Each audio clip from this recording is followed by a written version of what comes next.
नमस्कार प्यारे विद्यार्थियों, शिक्षण अभिरुचि जो बीएससीसी और पीटीटी के लिए बहुत ही महत्वपूर्ण होने वाली है, उस सीरीज़ को हम लेकर के प्रस्तुत हो चुके हैं। आपकी ये जो सीरीज़ है ये 500 महत्वपूर्ण प्रश्नों की सीरीज़ होने वाली है, तो काफ़ी इंपॉर्टेंट है। 2024 और 2025 का जो भी आपका बीएससीसी और पीटीटी का जो एग्ज़ाम है, जिसमें शिक्षण अभिरुचि से संबंधित जो प्रश्न पूछे जाते हैं, उन प्रश्नों को लेकर के हम प्रस्तुत हो चुके हैं। एक प्रश्न से लगा करके हम 500 महत्वपूर्ण प्रश्नों के बारे में बात करेंगे।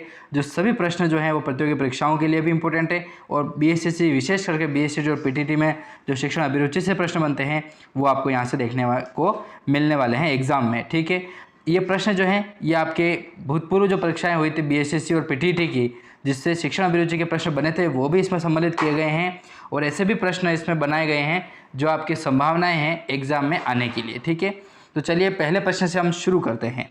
तो इस सेशन को शुरू करें तो पहला महत्वपूर्ण प्रश्न आता है दोस्तों, देखिए, एक अध्यापक को सहायक शिक्षण सामग्री का उपयोग करना चाहिए।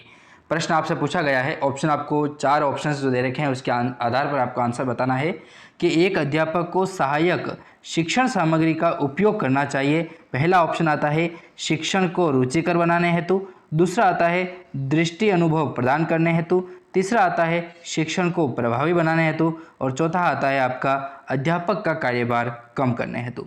तो जल्दी से आंसर बताइए कि एक अध्यापक को सहायक शिक्षक सामग्रियां जो है वो उपयोग करनी चाहिए, किस आधार पर करनी चाहिए। तो राइट आंसर जो होगा दोस्तों वो होगा आपका ऑप्शन नंबर ए, शिक्षण को रुचिकर बनाने हेतु। ठीक है, सहायक शिक्षण सामग्रियों का उपयोग शिक्षक के द्वारा करना चाहिए। अगला प्रश्न है, इसी कड़ी में यदि एक छात्र आपकी कक्षा का अनुशासन भंग कर रहा है तो आप अध्यापक होने के नाते क्या करेंगे दोस्तों। देखिए, प्रश्न आपको ऐसे ही पूछे जाएंगे। शिक्षण अभिरुचि जो बीएससीसी के लेवल की होती है या पीटीटी की होती है, रीट की बात नहीं कर रहा हूँ, लेकिन आप जो पीटीटी और बीएससीसी के लेवल की होती है उसमें आपको ऐसे ही प्रश्न पूछे जाते हैं।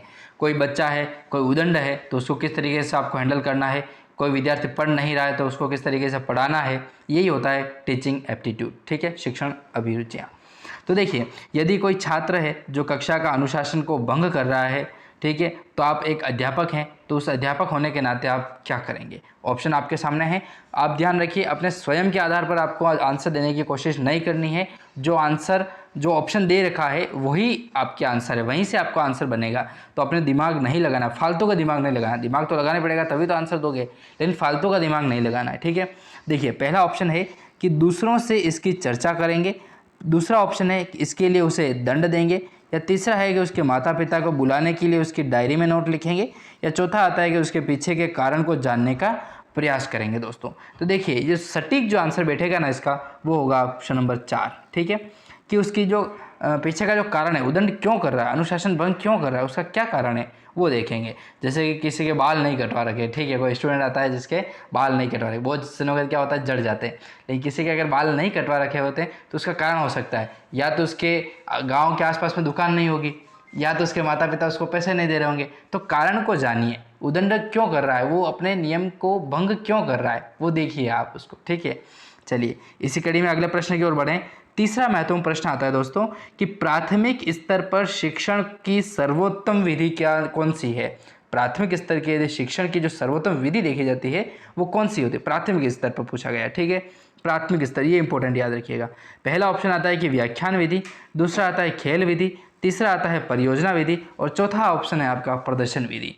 तो देखिए, प्राथमिक स्तर पर जो शिक्षण की जो सर्वोत्तम विधि होगी ना दोस्तों, वो आपके हो जाएगी खेल विधि। प्राथमिक में कौन आते हैं, तो जो छोटे बच्चे होते हैं दोस्तों, उनको अपन खेल के द्वारा ही उनको समझा सकते हैं और खेल के माध्यम से उनको पढ़ा सकते हैं हम। ठीक है, जैसे कि आप बहुत देखोगे तो हाथी को क्या कहा जाता है, तो उनको यदि हम हाथी का चित्र देंगे या हाथी का हम उसको स्टेचू ला के देंगे ना, तो उसको देख करके वो पता करेगा ये हाथी है, इसको एलिफेंट कहा जाता है। ठीक है, अब यदि 10वीं 12वीं कक्षा में है और आपको ऐसा थोड़ी पढ़ाया जाएगा क्या, तो इस तरीके से होती है। तो व्याख्यान विधि जो प्राथमिक स्तर पर जो छोटे बच्चे होते हैं उनको व्याख्यान विधि के द्वारा नहीं पढ़ाया जाता है, परियोजनाओं के द्वारा भी नहीं पढ़ाया जाता है। ठीक है, असाइनमेंट प्रदर्शन के द्वारा भी नहीं पढ़ाया जाता है। ठीक है, कोई वीडियो दिखा रहे हैं वो महत्वपूर्ण नहीं है, खेल विधि के द्वारा ही पढ़ाया जाता है। इसलिए अभी जो सरकार ने है वो एनटीटी के तहत यही चीज़ें जो है, आंगनबाड़ी के तहत जो है वो शुरू करने का प्रयास कर रही है, वो यही चीज़ें होती है। तो खेल विधि के द्वारा ही प्राथमिक स्तर पर शिक्षण की जो सर्वोत्तम विधि मानी जाती है वो खेल विधि के आधार पर ही बच्चों को पढ़ाया जाता है।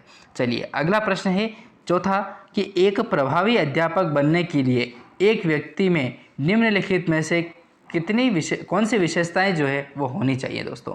ऑप्शन ए आता है आपका इसी के अंतर्गत कि शैक्षिक योग्यता और दृढ़ अनुशासन, दूसरा है कि शिक्षण अभिक्षमता और संप्रेषण कौशल, तीसरा नंबर आता है कि मानवीय मूल्य और संतुलित व्यक्तित्व, और चौथा नाम आता है समर्पण और इच्छा व्यक्तित्व का।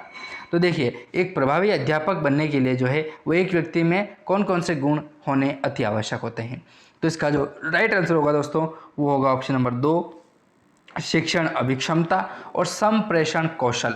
यही जो चीज़ होती है दोस्तों, ये एक अध्यापक का गुण होती है। ठीक है, अध्यापक यदि आप पढ़ा रहे हैं बच्चों को तो आपको ये चीज़ें तो आनी ही चाहिए, तभी तो आप पढ़ा पाओगे ना। बिना आपको खुद को ज्ञान नहीं, आप दूसरों को क्या ज्ञान बताओगे।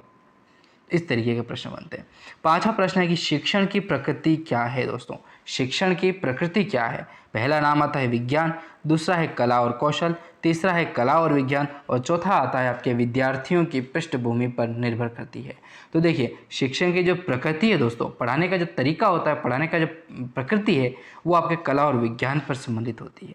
ठीक है, तीसरा ऑप्शन जो है इसका राइट आंसर होने वाला है। चलिए छठे प्रश्न की ओर बढ़ें। प्रश्न आता है कि बालक के अधिगम के लिए निम्नलिखित में से कौन सी क्रिया सर्वाधिक योगदान देती है।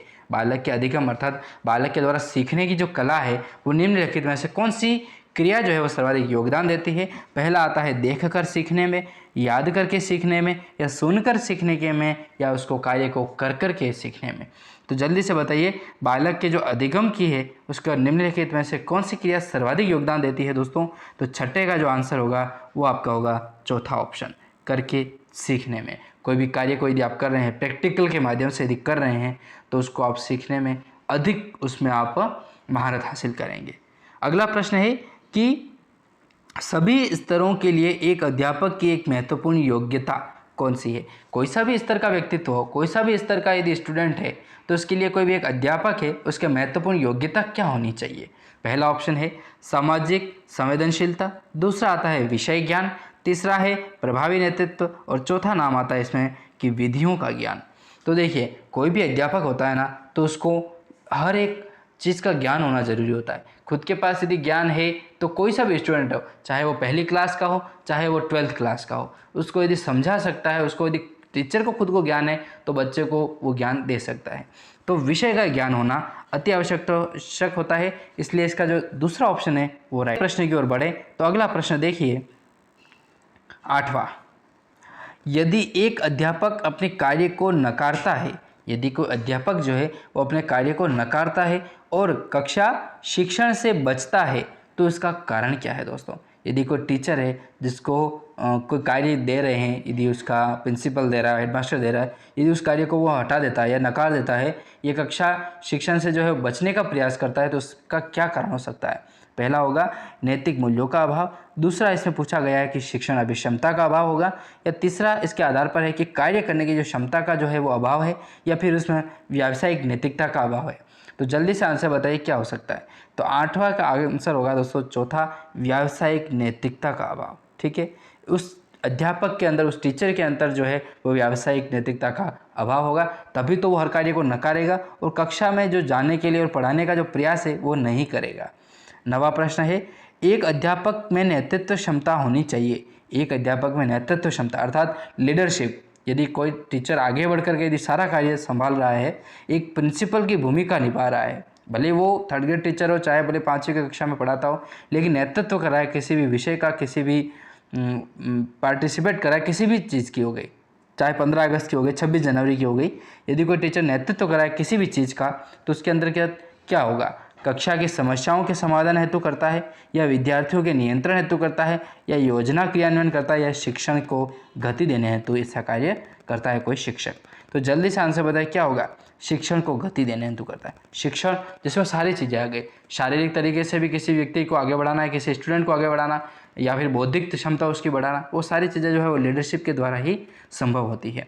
तो यदि कोई टीचर ऑलराउंडर है तो बच्चों को काफ़ी प्रयास जो है वो इसमें मिलता है, उनको सीखने में और उनको आगे बढ़ने में। प्रश्न आता है 10वां, एक नेता में निम्नलिखित में से कौन सा मुख्य गुण होना चाहिए। कोई नेता है उसके अंतर्गत पहला और मुख्य गुण क्या होना चाहिए। ठीक है, पहला है कि बुद्धि की श्रेष्ठता होना अति आवश्यक है, या लचीलापन होना अति आवश्यक है, या आत्मविश्वास और साहस होना अति आवश्यक है, या इच्छा शक्ति और निर्णय योग्यता होना अति आवश्यक होती है। तो कोई नेता होता है तो उसका जो मुख्य गुण होता है दोस्तों वो होता है आपका, चौथा आंसर इसका राइट आंसर होगा इच्छा शक्ति और निर्णय योग्यता जो है वो लेने में पारंगत होना चाहिए कोई नेता। चलिए अगले प्रश्न की ओर बढ़ें।